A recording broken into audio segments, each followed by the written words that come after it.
Jay Thomas, Morning Blend. I got Tony and Janelle, and we're going to be talking about this movie that got started 50 plus years ago. And now they've done a few others, and now there's a new one out. Of course, we're talking about The Exorcist.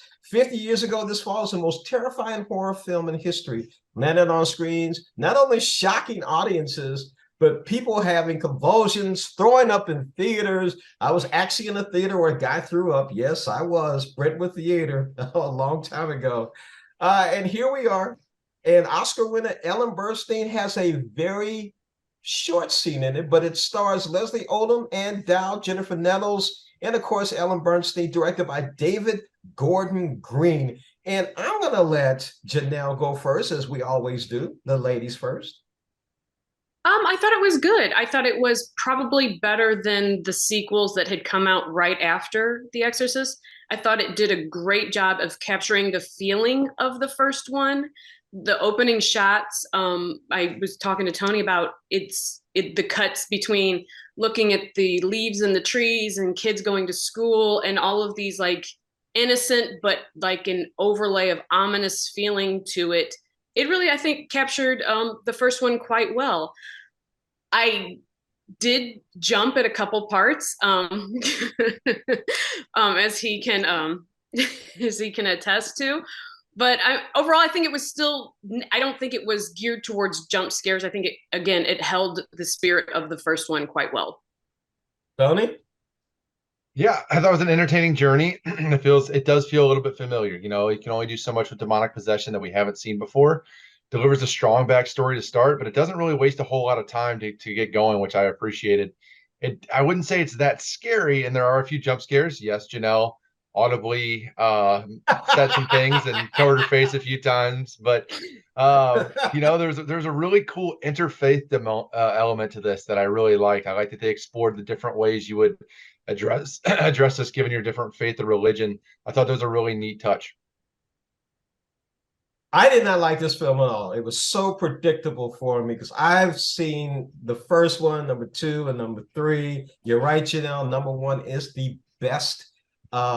We actually stood outside and had to wait for the first one to go. You actually sat outside. We didn't have multiple theaters. You were outside in the cold and the snow, and you're sitting there waiting for that particular one to finish up. We sat there for almost 2 hours waiting. Then we finally got a chance to go in. And yes, it scared the bejesus out of me. A guy did throw up. Somebody was sitting there shaking. I mean, it was just crazy, The Exorcist, the very first one. So this one really didn't have that umph to me that the first one had. It was a little disappointing because it was so predictable for me. So predictable. So I'll be the first one to go ahead and give it a rating. You guys will probably overrule it. I'm going to say 2.5, maybe a 3 for this particular Exorcist. Janelle. I would give it a 4. You're never going to to think that you're going to recapture the first is just not going to happen. So you just have to go in knowing, and every horror movie is predictable. I mean, let's face it, there's rarely the horror genre that comes through and you're like, wow, didn't see that coming. They're all predictable, but it's is it overly cheesy? Is it a good story? Does it have a good cast? Is it well acted? Does the story flow? Is it got good pacing? Does it pay good homage to the first? It did. I think it's a 4. Tony? I was stuck between a 3.5. Like I said, I did enjoy this, but it doesn't really offer anything new. It is very much a rehash of what has come before it. In the end, it's a legacy sequel, and it does what you expect it to do. I thought Ellen Burstyn was wasted. Thought she could have had a little more to do. Leslie Odom Jr. did do a great job, and doubt it was very predictable, as was the plot, as you mentioned. But I wasn't looking for anything to really reinvent the wheel here. For what it needed to do, satisfy and entertain, I thought it did. Now is this going to be something that I would go back and watch endlessly? No, but would I watch it again?